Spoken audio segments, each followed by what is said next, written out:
s'est bien battu. S'il a marqué son temps, les gens parleront de lui en petite voiture. Même s'il arrive à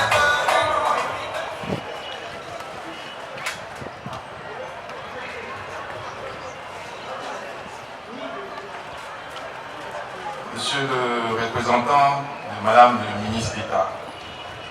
ministre des Affaires étrangères, de l'intégration africaine et de la diaspora, député maire de la commune d'Abobo, Monsieur le représentant du maire de la commune d'Anyama, Mesdames et Messieurs les membres du conseil municipal, Monsieur l'administrateur, Monsieur le représentant de l'administrateur provisoire de l'INACOPEC, Monsieur le directeur général de Bomale Group, Monsieur le président de la Chambre régionale des métiers de Côte d'Ivoire, Abidjan-Est, honorable chef et guide religieux, chers bénéficiaires de la promotion Andia Camara, chers amis de la presse, honorables invités, mesdames et messieurs, tous en vos rangs, grades et qualités. C'est avec un réel plaisir que je prends la parole ce matin au nom de Monsieur le ministre du Commerce, de l'Industrie et de la Promotion des PME, Monsieur le ministre Suleiman Diarra-Souba, qui, pour des contraintes d'agenda, n'a pu être personnellement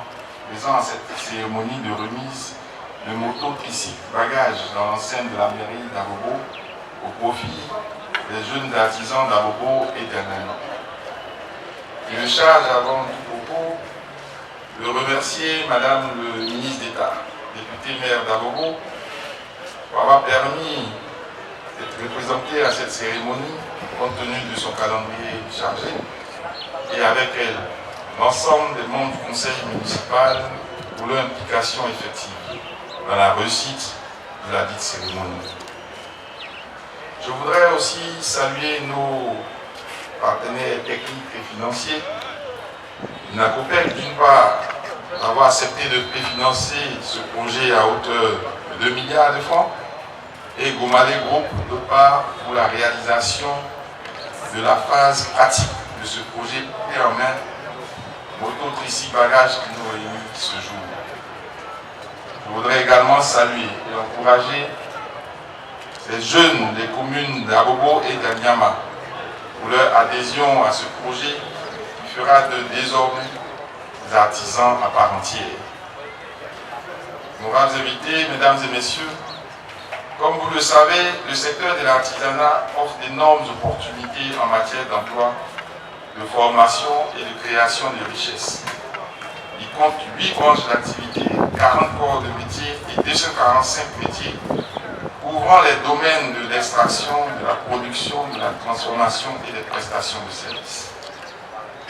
Les mototricycles relèvent du 4e corps de métier dénommé Petite activité de transport qui, elle-même, appartiennent à la 3e branche d'activité, la branche des métaux, des mécaniques, électroniques, électricité. L'objectif du gouvernement ivoirien est de promouvoir et de valoriser les différents métiers de ce secteur de l'artisanat à haut potentiel d'emploi, notamment pour les jeunes et les femmes, afin d'accélérer la transformation structurelle de l'économie ivoirienne et de développer le secteur privé conformément aux piliers 1 et 3 du Plan national de développement PND 2021-2025 d'un montant de 59 000 milliards de francs CFA avec une contribution du secteur privé estimée à 75% en cours de mise en œuvre sous le leadership du président de la République, son Excellence M. Alassane Ouattara.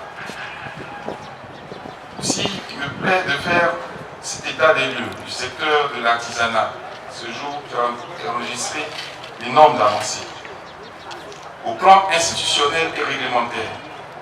16 tests de nature diverses ont été pris pour favoriser le développement du secteur de l'artisanat.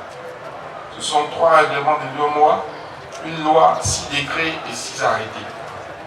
Au plan des données statistiques et de l'immatriculation des artisans, pour faciliter la collecte de données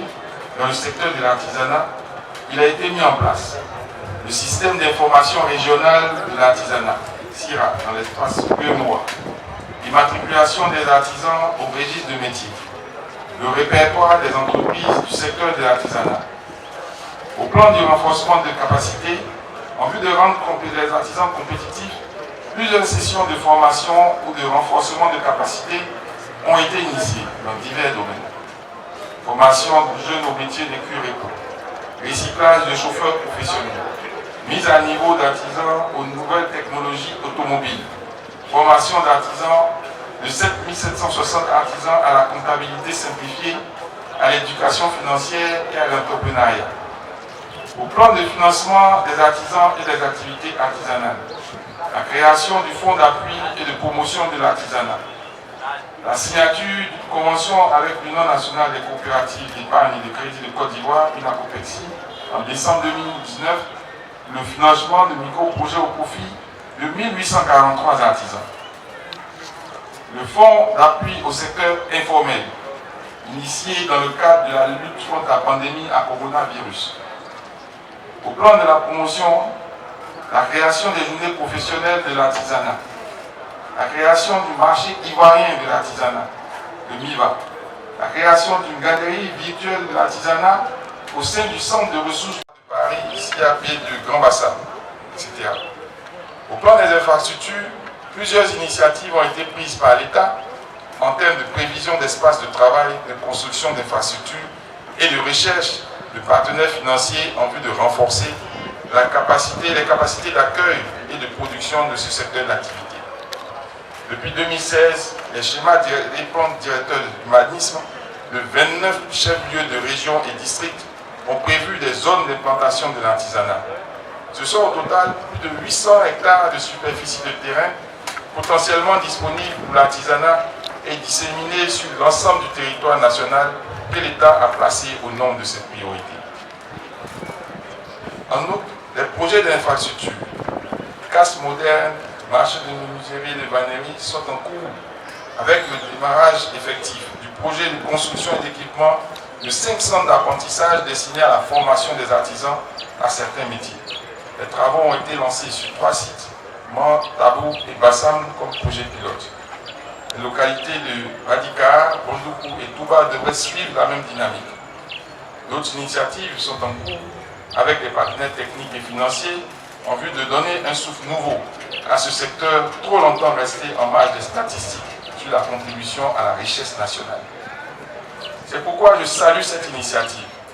de nos partenaires UNACOPEC et Gomalego qui, en permettant l'automatisation et l'auto-emploi des jeunes à travers des activités génératrices de revenus, contribuera à faire baisser le seuil de pauvreté, comme estimé de 37 à environ 25% à l'horizon 2030, conformément au programme Côte d'Ivoire solidaire 2036 cher à son Excellence M. Alassane Ouattara, président de la République, et mise en œuvre par son Premier ministre, son Excellence Jérôme Patrick Hachi. La cérémonie de remise de 30 motos, tricycles, bagages pour une valeur totale de 56 400 000 sous forme de crédit bancaire vient renforcer les 55 150 000 octroyés à 112 artisans de la Chambre régionale appuyant sur les années précédentes, soit un total de 111 550 000 de prêts consentis à nos artisans. Mesdames et messieurs les bénéficiaires, je voudrais vous adresser mes chaleureuses félicitations et vous inviter à faire bon usage de ces engins mis à votre disposition en respectant les règles en matière de circulation routière. Ce sont des outils de travail pour vous permettre de sortir de la précarité et de la pauvreté. Faites-en des armes, n'en faites pas des armes, détruisent des vies, mais pour pouvoir prospérer. Je vous invite également à vous formaliser en vous faisant enregistrer auprès de vos chambres de métier ainsi qu'au statut de travailleur indépendant de la CNPS afin de bénéficier des nombreux avantages y afférents. Pour terminer, je voudrais vous exhorter effectuer correctement les remboursements des prêts qui vous ont été accordés pour permettre à un plus grand nombre de jeunes de pouvoir en bénéficier. Je sais pouvoir compter sur vous pour relever ces défis et donner confiance à nos partenaires qui ont bien voulu nous accompagner dans ce projet et qui, j'en suis persuadé, sont disposés à le faire. Je vous remercie de votre aimable attention.